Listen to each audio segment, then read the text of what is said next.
Hello dear kids, how are you all? Welcome to Study Help और आज हम पढ़ने वाले हैं गुलिवर्स ट्रैवल्स।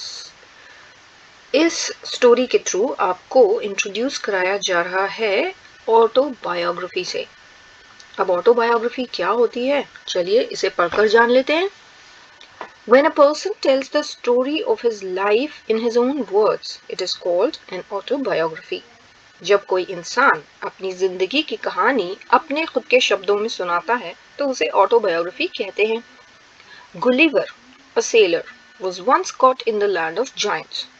गुलिवर जो एक सेलर यानी नाविक था, एक बार वो बहुत बड़े बड़े लोगों की दुनिया में फंस गया।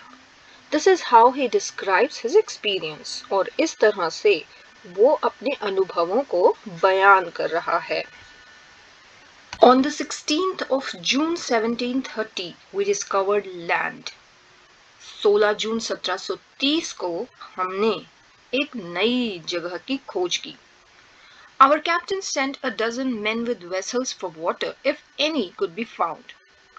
हमारे कप्तान ने एक दर्जन आदमियों को पानी के बर्तन के साथ भेजा कि शायद कहीं कुछ मिल जाए। When we came to land, we saw no river or spring nor any inhabitants. जब हम जमीन पर आए तो ना तो हमें कोई नदी दिखी, ना ही कोई झरना दिखा और ना ही कोई रहने वाला मिला। I went on to explore.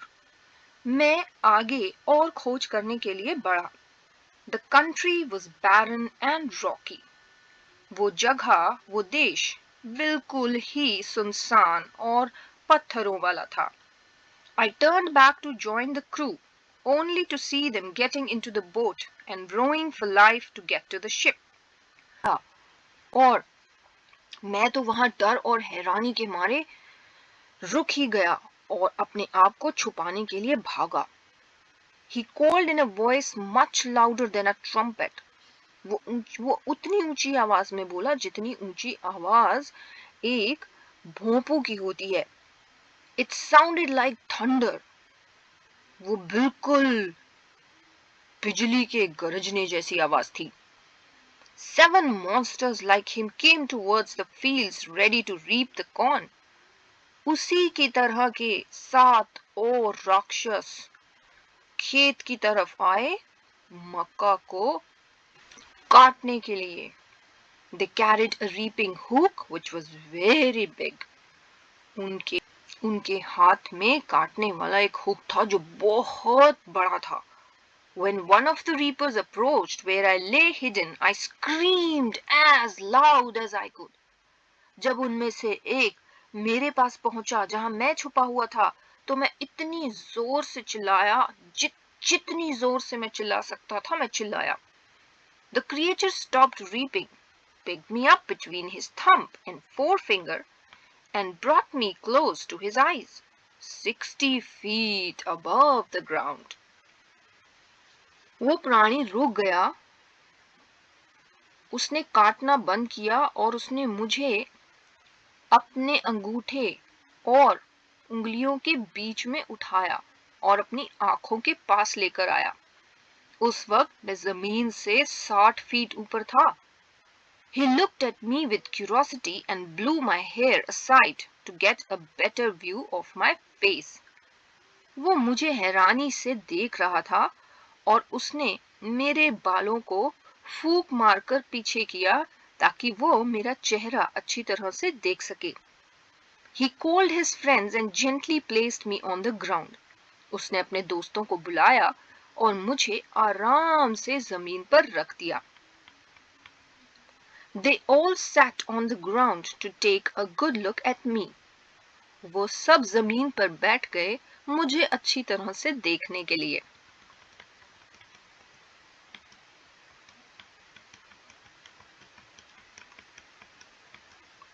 I walked slowly backward and forward, pulled off my hat and made a low bow towards the farmers.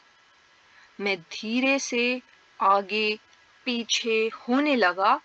मैंने अपनी टोपी खींची और उन किसानों की तरफ झुक गया।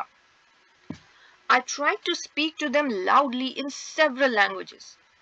मैंने उनसे कई भाषाओं में जोर जोर से बात करने की कोशिश की. Each time I did so, the farmer who picked me up held his ear very close to me, but in vain. हर वक्त जिस किसान ने मुझे उठाया था, वो अपने कान को मेरे बहुत पास लेकर आता, लेकिन सब बेकार. The farmer took me to his house and placed me at some distance on the dining table, which was 30 feet high from the floor.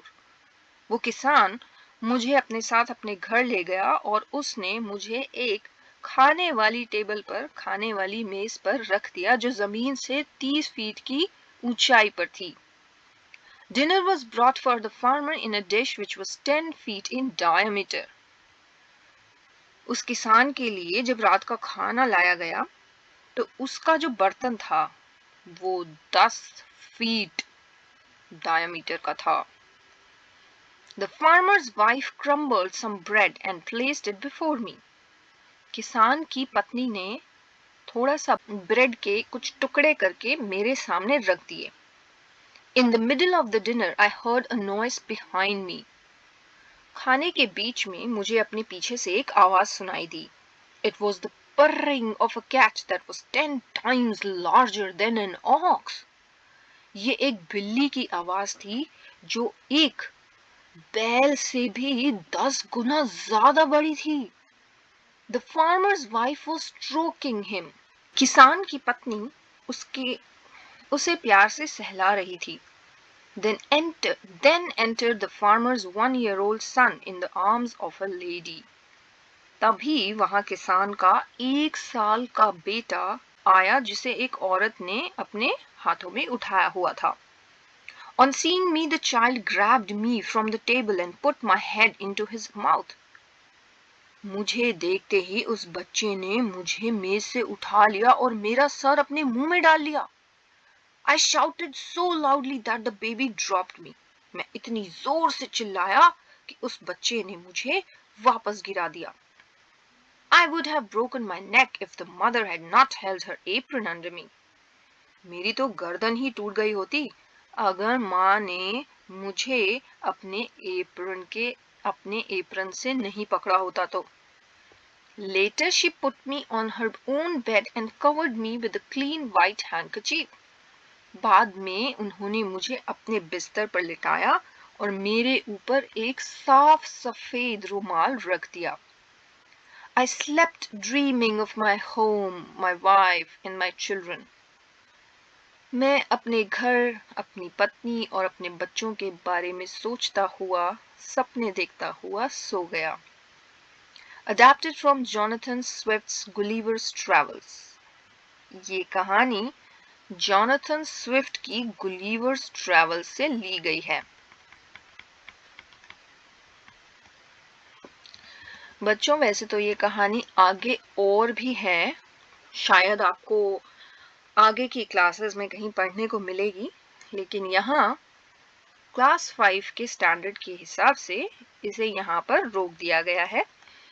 So I hope कि आपको ये कहानी ठीक से समझ आई होगी और अगर आपको कोई भी क्वेश्चंस हैं तो आप कमेंट्स में लिख सकते हैं. सो स्टडी हेल्प में आज के लिए इतना ही. फिर मिलेंगे नेक्स्ट सेशन में. तब तक टेक केयर, बाय बाय.